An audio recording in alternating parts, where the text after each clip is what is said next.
metode saya sehingga saya nanti bisa ikut Bu Septin di kelas, mengobservasi pembelajaran yang Bu Septin lakukan di kelas nanti. Nah, sebelum kita menuju ke kegiatan praobservasi hari ini, gimana nih perasaannya nanti mau diobservasi? Untuk perasaannya ya tentunya kita harus tetap semangat karena nanti kita akan membawa perasaan itu menular ke siswa. Harus tetap semangat. Tetap semangat ya Bu Septin ya. Oke. Sebelum kita masuk ke kelas, ada beberapa pertanyaan terlebih dahulu yang ingin saya tanyakan ke Bu Septin mengenai nanti di kelas itu Bu Septin mau ngapain aja. Yang pertama mungkin tentang nanti tujuan pembelajaran yang mau Bu Septin angkat di kelas itu seperti apa? Ya, jadi untuk tujuan pembelajarannya nanti saya sesuai dengan JP-nya bahwa peserta didik itu mampu menggunakan alat ukur panjang sesuai dengan objek yang diukur. Jadi tujuan yang pertama itu peserta didik dapat menggunakan alat ukur panjang sesuai objek yang diukur dengan kolaborasi bersama temannya dengan benar. Kemudian setelah bisa menggunakan alat ukur, harapannya peserta didik itu dapat melaporkan hasil pengukurannya melalui tabel dengan benar. Nah, setelah melaporkan, diharapkan peserta didik dapat mempresentasikan hasil dari pengukurannya dengan keberanian tentunya dan percaya diri.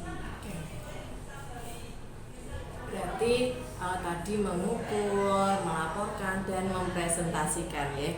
Oke.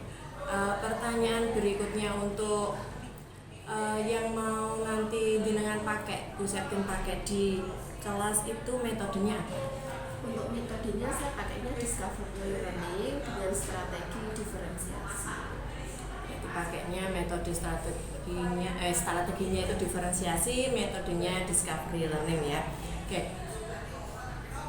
Kok Bu Septin pakainya discovery learning ya? Apakah ada yang melatar belakangi kenapa memilihnya discovery learning? Ya, tentunya ada karena pelajaran sebelumnya itu dengan hasil pengamatan saya siswa itu kurang aktif dan kadang itu terasa bosan, ada beberapa anak yang kurang bersemangat. Dari situ saya menginginkan bahwa bagaimana caranya pembelajaran itu berpusat kepada siswa. Karena saya itu basicnya ingin praktek ya, jadi saya lebih memilih discovery learning dengan mengkaitkan permasalahan yang ada di kehidupan saya. Berarti itu ya ada tes sebelumnya ya, sehingga mengakibatkan Bu Septin pilihnya itu discovery learning. Nah, kira-kira kok bisa muridnya itu mengalami hal sebelumnya itu penyebabnya menurut Bu Septin itu apa? Kalau menurut saya ada beberapa faktor. Mungkin salah satunya pembelajaran saya yang masih banyak ceramahnya atau secara konvensional ya. Jadi saya itu lebih banyak menjelaskan materi dengan slide, kemudian latihan soal, mengerjakan di papan tulis. Kalau seperti itu terus siswa lama-lama akan bosan. Apalagi pelajaran saya 3 jam pelajaran. Cukup panjang ya. Iya. 3 jam pelajaran, wah lumayan hampir 2 jam itu ya. Oke, untuk nanti biar metode sama strategi yang dilakukan itu lancar, yang perlu dipersiapkan apa saja ini? Yang perlu saya siapkan tentunya modul ajar ya, yang di dalamnya sudah berisi terkait alur kegiatan pembelajaran, dilengkapi dengan bahan ajar yang saya gunakan apa, media yang harus saya siapkan apa, dan juga instrumen penilaiannya sudah saya siapkan. Oke, sudah disiapkan semua ya. Oke, dikatakan nanti metode yang dipakai, strategi yang dipakai itu berhasil jika muridnya seperti apa? Atau adakah kriteria khusus dikatakan nanti pembelajaran saya itu berhasil? Ya, jadi sebelumnya saya kan sudah melakukan tes diagnosis. Nah, itu ada 5 soal saya berikan terkait cara membaca alat ukur mulai dari mistar, jangka sorong, dan mikrometer stroke. Ternyata hasilnya itu kurang memuaskan. Hanya sekitar 34% anak yang bisa menjawab dengan benar. Nah, dari situ saya ingin menerapkan strategi diferensiasi, mencoba strategi baru ya di pembelajaran saya. Harapannya nanti hasil belajar siswa itu bisa meningkat, kemampuannya harapannya bisa meningkat. kira-kira meningkat berapa persen nih dari Nah, seluruh dari kalau- kemarin 30 ya? Ya. Nah, ini pengennya seberapa? Kalau target saya nggak muluk-muluk banyak-banyak sampai 90% itu enggak, ya minimal 70% lah di kelas siswa itu Pak. Berarti ada peningkatan Ya, sekitar ada. 40% ya. Oke. Nah, nanti bagaimana caranya Bu Septi untuk memastikan bahwa pembelajarannya ini berhasil? Untuk memastikan berhasil tidaknya ya nanti kita lihat bagaimana keaktifan siswa di dalam kelas, bagaimana dia bisa mengukur benda dengan alat ukur yang sudah saya sediakan meskipun nanti bendanya itu berbeda-beda, kemudian bagaimana cara mereka melaporkannya dalam bentuk tabel, kemudian ada keberanian untuk mempresentasikan. Kalau memang itu sudah bisa berjalan dengan lancar dan siswa bisa menyampaikan sesuai dengan tujuan pembelajaran saya, bisa menyimpulkan, maka saya anggap itu sudah cukup berhasil. Oke, seperti itu. Oke, pertanyaan yang terakhir ini Bu. Tadi dari pembicaraan kita yang sudah panjang kali lebar kali tinggi kayak volume halo ya. Nah, itu apa yang bisa kita simpulkan dari perbincangan kita kali ini? Yang bisa saya simpulkan bahwa sebelum kita melakukan proses pembelajaran itu ternyata sangat penting kita mempersiapkan semuanya terlebih dahulu, mulai dari modul belajar yang tentunya di dalamnya dilengkapi dengan media yang kita butuhkan apa, kemudian bahan ajar nanti yang kita gunakan kepada anak sesuai dengan pemetaan kebutuhan belajar mereka itu apa, instrumen nanti yang akan kita gunakan apa, termasuk LKPD-nya bagaimana, itu sangat penting karena nanti itu berkaitan dengan kelancaran di dalam proses pembelajaran. Terima kasih atas jawaban-jawaban dari Bu Septin. Semoga nanti pelaksanaan pembelajaran di kelas berjalan dengan lancar, murid-muridnya sesuai dengan target Bu Septin 70%, mungkin bahkan bisa lebih dari 70% yang bisa melakukan pengukuran dengan alat-alat itu tadi ya. Terima kasih. Nanti setelah pembelajaran akan ada pembicaraan lagi mengenai setelah observasi ya. Saya akhiri dulu praobservasi ini. Assalamualaikum warahmatullahi wabarakatuh. Waalaikumsalam warahmatullahi wabarakatuh.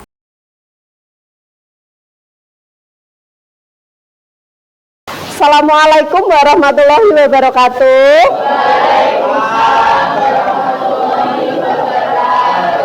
Selamat pagi semuanya. Wah, semangat sekali ya untuk hari ini kita bertemu dengan fisika. Semangat ya. Untuk hari ini kita awali pelajarannya dengan berdoa terlebih dahulu. Dengan kepercayaan masing-masing, berdoa mulai.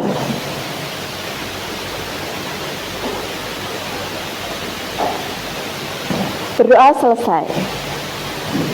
Untuk hari ini yang nggak masuk siapa ya? Masuk semua, alhamdulillah. Nah, untuk pelajaran hari ini nanti kita sesuai dengan kesepakatan pertemuan sebelumnya ya. Hari ini kita akan ada praktek terkait dengan cara mengukur benda-benda di sekitar kita dengan menggunakan alat ukur panjang ya. Sebelumnya saya review untuk materi kemarin, kita sudah belajar apa saja? Ya, bagian-bagian dari jangka sorong. Terus belajar apa lagi? Mikrometer, skrup, dan mistar. Oke. Nah, untuk cara membacanya bisa atau belum bisa? Insya Allah sudah bisa. Saya cek dulu ya. Yuk kita bersama-sama. Yang pertama dulu bisa dilihat di slide gambar apa ini? Mikrometer skrup. Nah, mikrometer skrup terdiri dari dua skala, skala utama dan skala nonius. Nah, untuk skala utamanya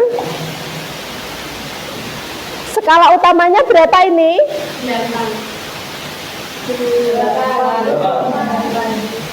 Dari 5 ini 6, 7, 8. 8 apa satuannya?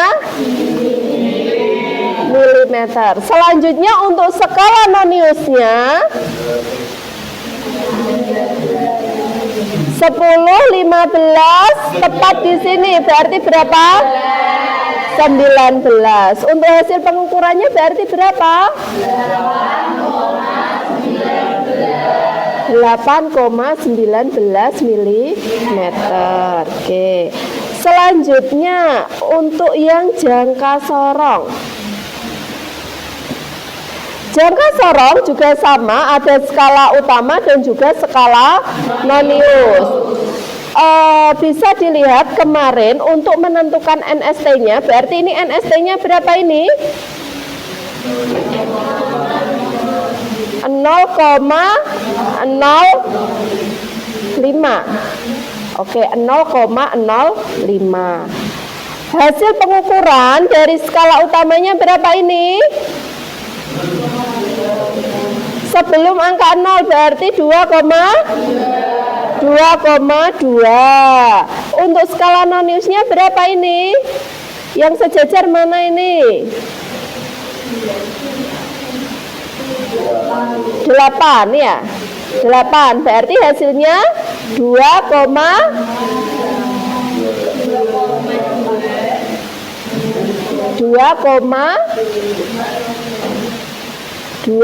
skala utamanya berapa? 2,2. Skala noniusnya 8, berarti 2,28. Dan pengukuran. Seberapa penting pengukuran itu menurut kalian? Menurut kalian penting nggak pengukuran di kehidupan kita sehari-hari? Penting. Ini ya, kita saksikan dulu videonya.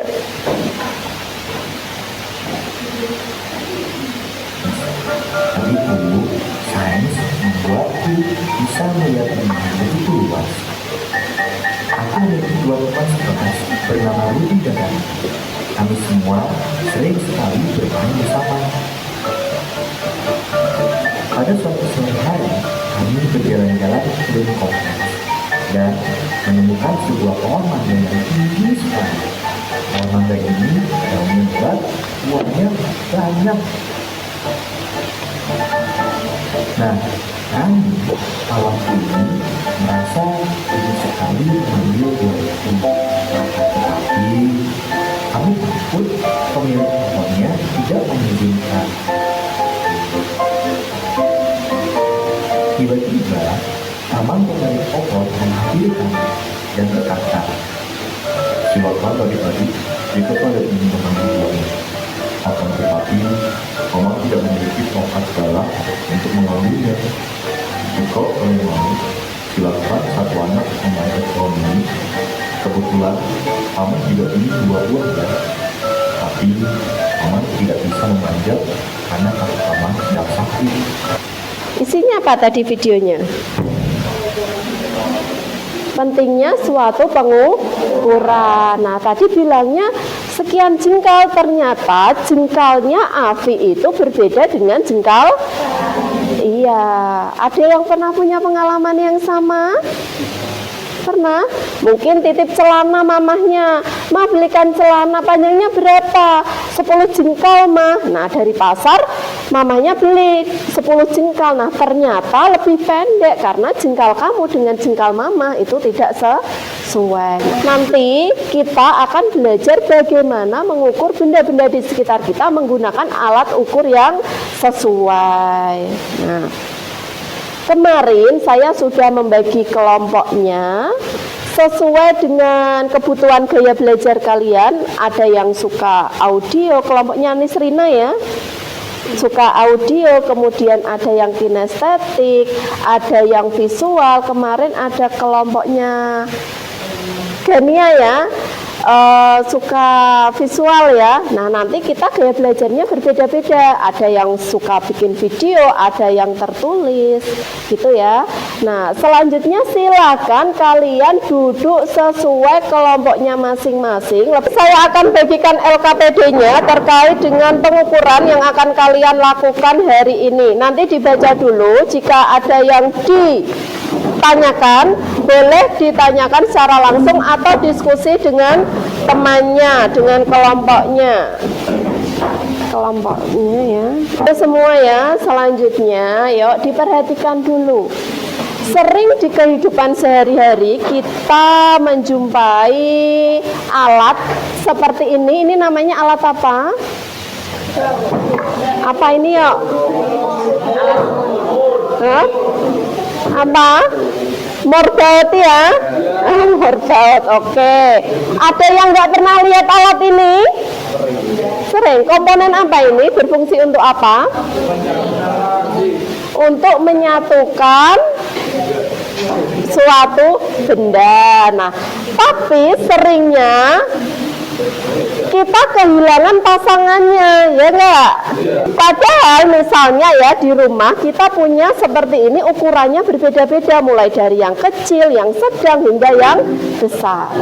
Taunya pasangannya bagaimana biar cocok gitu loh. Kan cari pasangan harus yang cocok, ya enggak? Nah, oke, caranya gimana Karim? Diukur dulu diameternya. Diukur diameternya. Diameter yang mana? Yang ini atau yang ini? Ayo yang ini apa yang ini? Yang panjang. Oke, nanti coba dipraktekkan ya. Kalau ada, sini. Ya.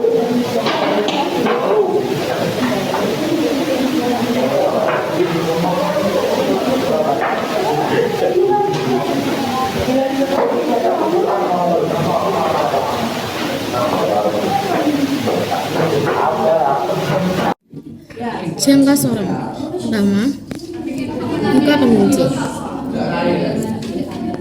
lalu masukkan yang akan diukur.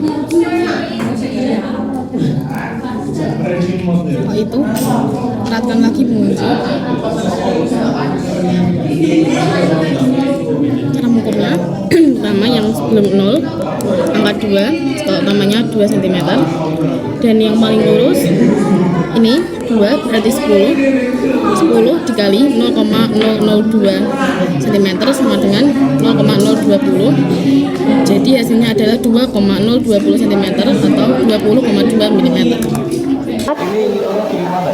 Hitungnya ini dilihat di skala utamanya berapa.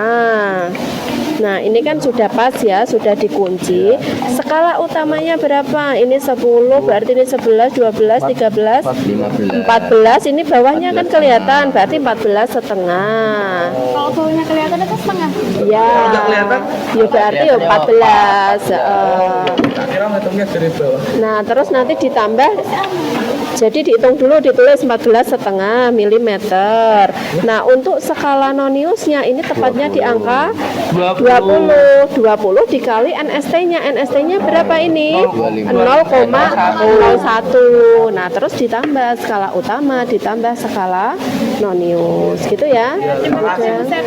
Ini hasil bacanya, berarti kan ini 0, ini kan 1, berarti berapa? 9 ya?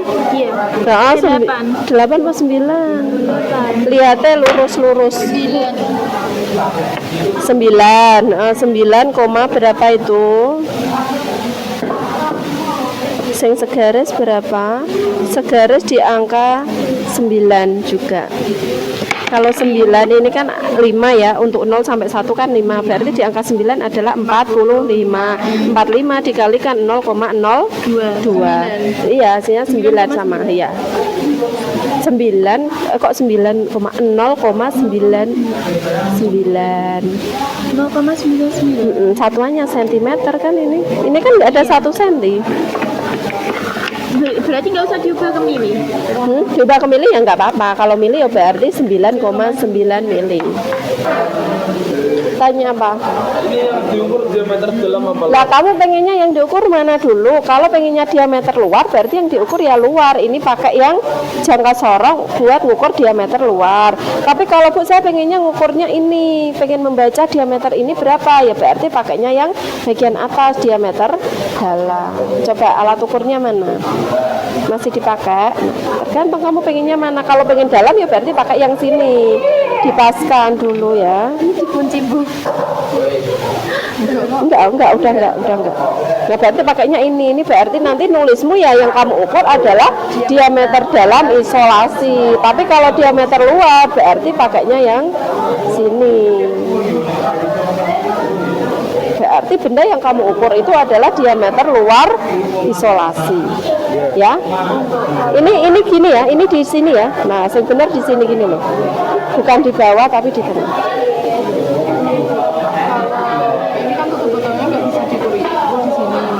Nah, berarti iya di strip. Nah, itu suatu kelemahan dari alat ukur mikrometer skrup. Dia kan memang bisa untuk mengukur benda yang sangat tipis, tetapi dia tidak bisa mengukur benda yang lebih dari 3 cm. Beda dengan jangka sorong. Jangka sorong memang ketelitiannya lebih teliti mikrometer skrup, tapi dia bisa sampai 15 cm. Ya, kesimpulannya ini menurut kalian penting nggak pengukuran di dalam kehidupan sehari-hari? Terus misalnya seperti pengukuran pada mur baut itu penting nggak? Kan gitu. Kalau penting alasannya apa? Terus untuk perbandingan dari ketiga alat ukur ini yang paling teliti menurut kalian yang mana? Kelebihan dan kelemahannya apa bisa dijelaskan? Kesalahan kalau 1 cm itu kan banyak sekali, tapi kalau terpautnya 0,5 mili itu kan kesalahan dari kita membaca kan juga bisa miring bacane, itu kan juga mengakibatkan kesalahan itu ya. Terima kasih. Ya, kelompoknya Nisrina bisa dipresentasikan hasilnya. Assalamualaikum warahmatullahi wabarakatuh. Waalaikumsalam warahmatullahi wabarakatuh. Tadi perkenalkan saya Nisrina dari Bapak 28. Saya Rizya Separati mengajar juga di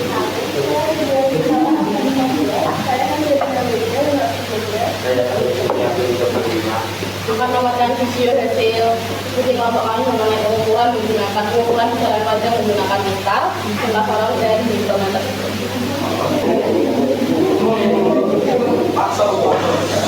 Mohon diperhatikan dulu ya. Ini volumenya udah apa? 11, 16, 17, 18, 19,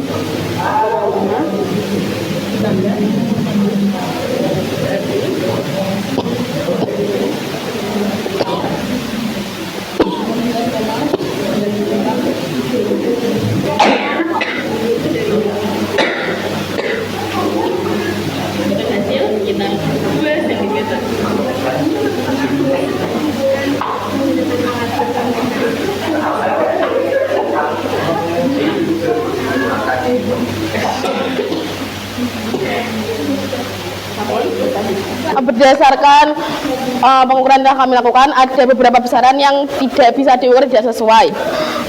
Pertama adalah pengukuran diameter luar tutup botol menggunakan mikrometer skrup karena diameter tutup botolnya itu terlalu besar, jadi mikrometer skrupnya tidak bisa mengukur. Dan kedua, kedalaman tutup lubang nggak bisa menggunakan mikrometer skrup karena memang bukan bidangnya. Selanjutnya, alat ukur penangkah yang paling akurat. menurut kami alat ukur yang paling akurat adalah mikrometer skrup karena memiliki resolusi tinggi hingga 0,01 mm atau lebih, menggunakan sistem ulir skrup yang memungkinkan pengukuran sangat halus serta dilengkapi reset yang mencegah tekanan berlebihan sehingga hasil pengukurannya konsisten dan presisi.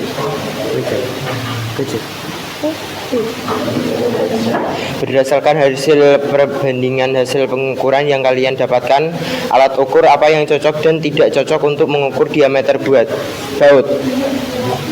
Seberapa teliti pengukurannya? Jelaskan alasannya. Jangka sorong lebih cocok dan paling tidak cocok adalah menggunakan mistar karena tingkat ketelitian yang sangat rendah.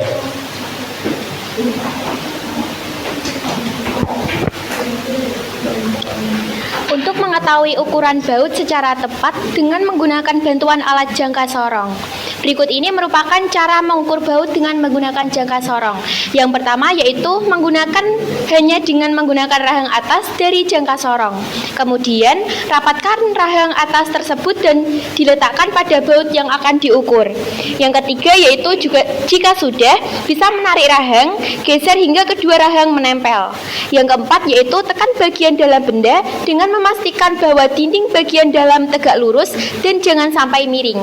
Dan yang kelima yaitu setelah itu Anda bisa mengetahui ukuran baut dengan melihat angkanya.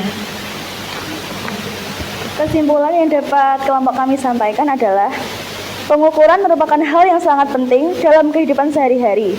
Dan berdasarkan hasil praktik kami, didapatkan hasil bahwa mikrometer skrup merupakan alat ukur yang paling teliti. Namun dengan panjang yang terbatas, sehingga tidak semua sampel benda yang kami bawa dapat diukur menggunakan mikrometer skrup. Sekian, terima kasih perhatiannya. Kami tutup. Wassalamualaikum warahmatullahi wabarakatuh. Waalaikumsalam warahmatullahi wabarakatuh. Kita beri apresiasi untuk kelompoknya Nesrina ya yang pakai video untuk presentasinya. Bisa dilihat bahwa untuk hasil pengukurnya gimana ini? Hampir sama ya. Untuk jangka sorong, mikrometer skrup sama mistar. Oke, tidak ada selisih banyak di antara ketiganya. Untuk selanjutnya kelompoknya siapa yang mau maju? Yang mau presentasi kelompoknya siapa? Kami dari kelompok 2 akan mempresentasikan hasil diskusi kami mengenai pengukuran besaran panjang menggunakan alat ukur mistar, mikrometer skrup, dan jangka sorong. Lalu ada kesimpulan yang dapat kelompok kami simpulkan dari penelitian itu adalah pengukuran besaran fisis sangat penting dalam kehidupan sehari-hari karena dapat memastikan akurasi dan kesesuaian dalam berbagai aplikasi. Misalnya dalam pengukuran mur dan baut, pengukuran yang tepat diperlukan untuk memastikan ukuran mur sesuai dengan baut yang akan digunakan.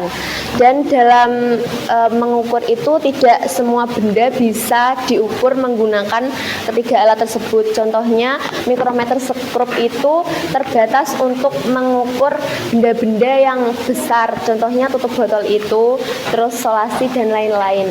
Dan untuk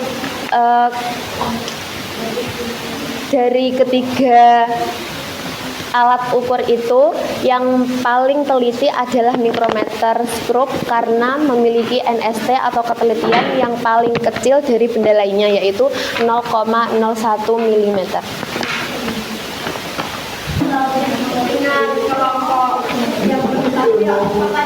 Ya, silahkan.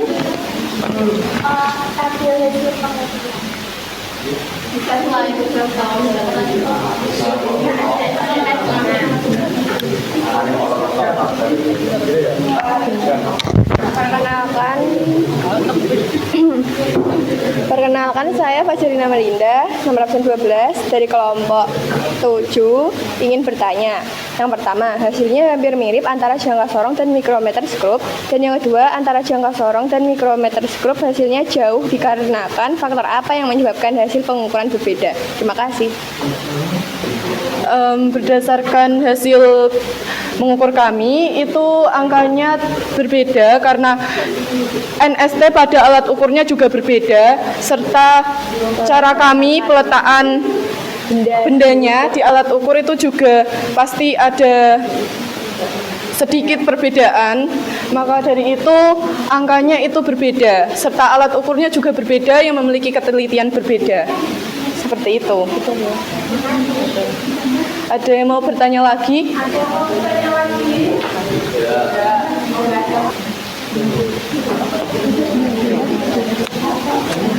Kita beri aplaus dulu buat kelompok kedua. Beri aplaus dulu ya. Nah, dari hari ini kita sudah belajar terkait apa pembelajaran hari ini? Pengukuran apa? Jangka sorong, mikrometer skrup, dan Ya, kita sudah mencoba untuk mempraktekkan cara mengukur suatu benda menggunakan mistar, jangka sorong, dan mikrometer skrup.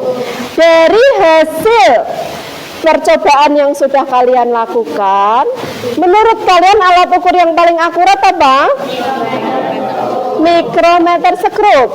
Alasannya apa? Karena nilai ya, jadi karena nilai skala terkecilnya atau NST-nya itu paling kecil. Kita menggunakan NST mikrometer skrup berapa? 0,01 mm. Sedangkan jangka sorong tadi pakainya berapa? 0,02 dan 0,05. Kenapa ini? Loh. Sudah panas.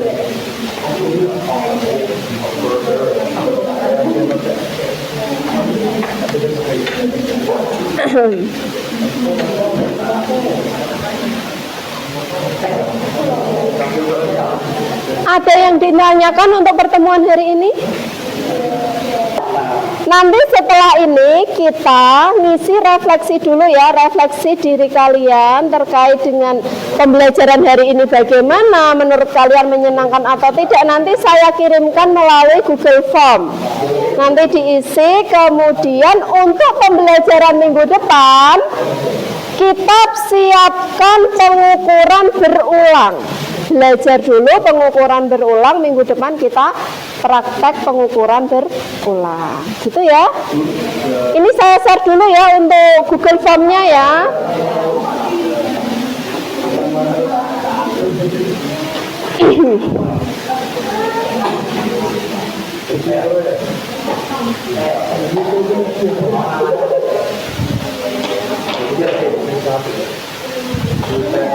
Oke. Kalau sudah tidak ada yang ditanyakan, ini saya akhiri, nanti Google Form-nya diisi. Terima kasih untuk hari ini, sampai jumpa minggu depan. Assalamualaikum warahmatullahi wabarakatuh.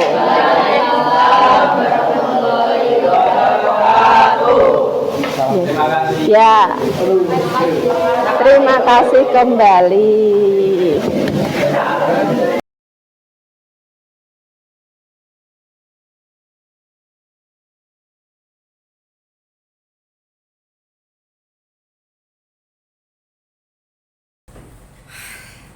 Bismillahirrahmanirrahim. Assalamualaikum warahmatullahi wabarakatuh.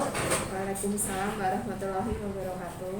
Oke, Bu Septin, kemarin kan saya sudah mengobservasi jenengan di kelas nggih.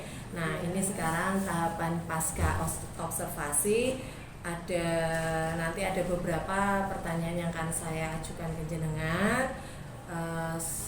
Kita juga akan merefleksi pembelajaran yang kemarin jenengan lakukan. Oke, yang pertama saya mau menanyakan dulu nih, perasaan jenengan, perasaan Bu Septin saat kemarin melakukan proses pembelajaran itu bagaimana? Kalau perasaan ya tentunya kita wajib ya, harus bahagia, senang tentunya. Ya senang aja karena nanti kita akan membawa dampak positif ke anak. Oke. Nah, kemarin waktu observasi itu kan ada yang mengamati.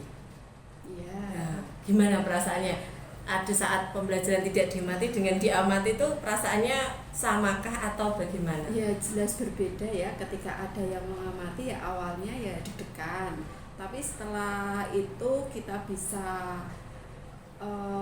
menikmati situasi yang ada, dan itu dampaknya nanti juga kita bisa sharing juga dengan pengamat. Saya dengan jenengan kan nanti bisa sharing, ibaratnya kurangnya pembelajaran itu ada di mana, nanti untuk perbaikannya ada di mana, itu kan juga diperlukan. Kalau awalnya sih ya cukup deg-degan dulu ya. Iya. Nah, gimana nih pembelajaran yang kemarin sudah dilaksanakan? Apakah strateginya berjalan dengan lancar? Apakah model pembelajaran yang jenengan pinginkan itu juga berjalan dengan lancar? Kalau untuk model yang saya gunakan kan kemarin saya pakainya Discovery Learning. Alhamdulillah dalam waktu 2 jam pelajaran itu semua sintaks sudah dilaksanakan dengan baik.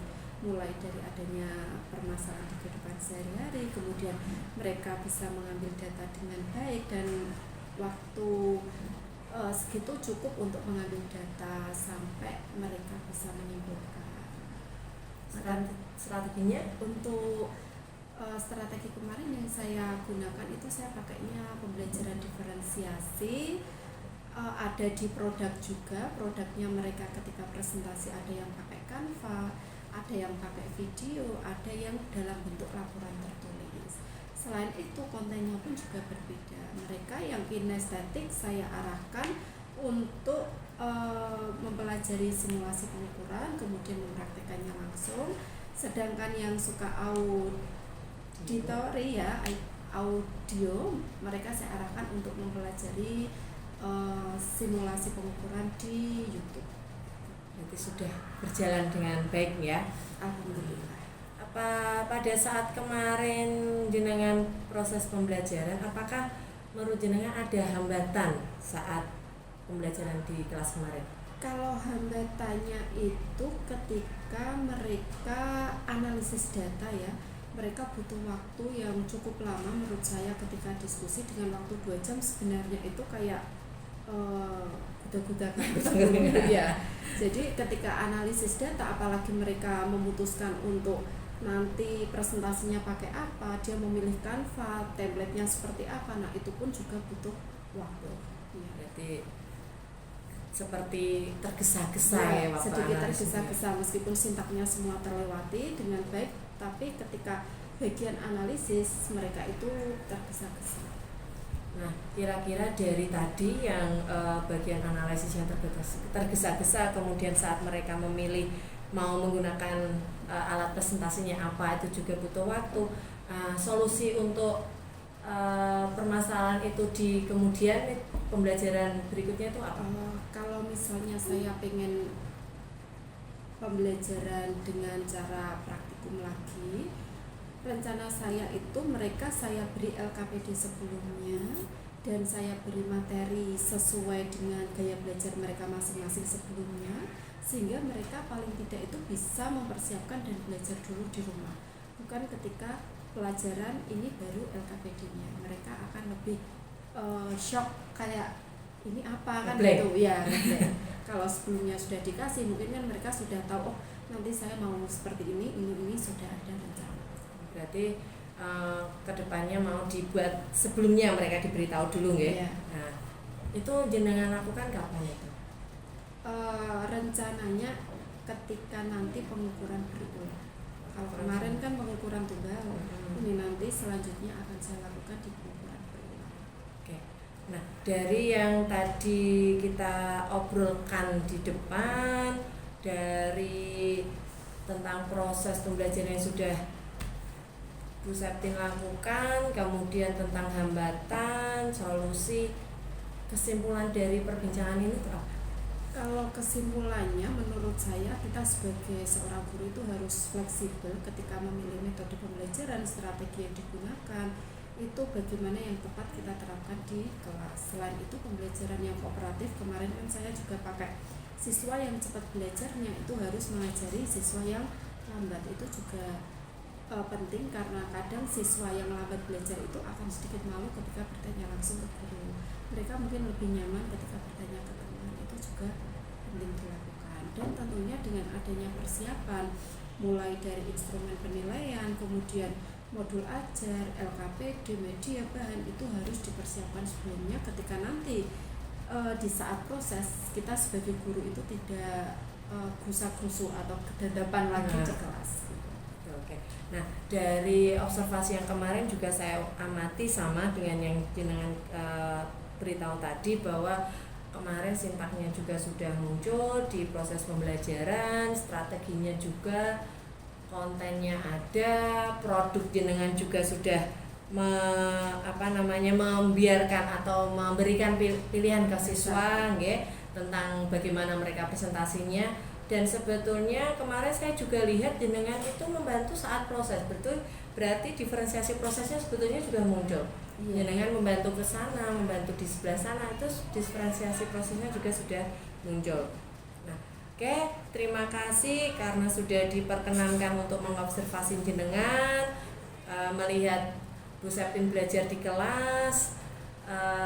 Harapan saya nanti kedepannya pembelajaran jenengan semakin lebih baik lagi, semakin bermanfaat lagi bagi murid-murid kita. Amin. Saya ucapkan terima kasih. Saya akhiri. Assalamualaikum warahmatullahi wabarakatuh. Waalaikumsalam warahmatullahi wabarakatuh.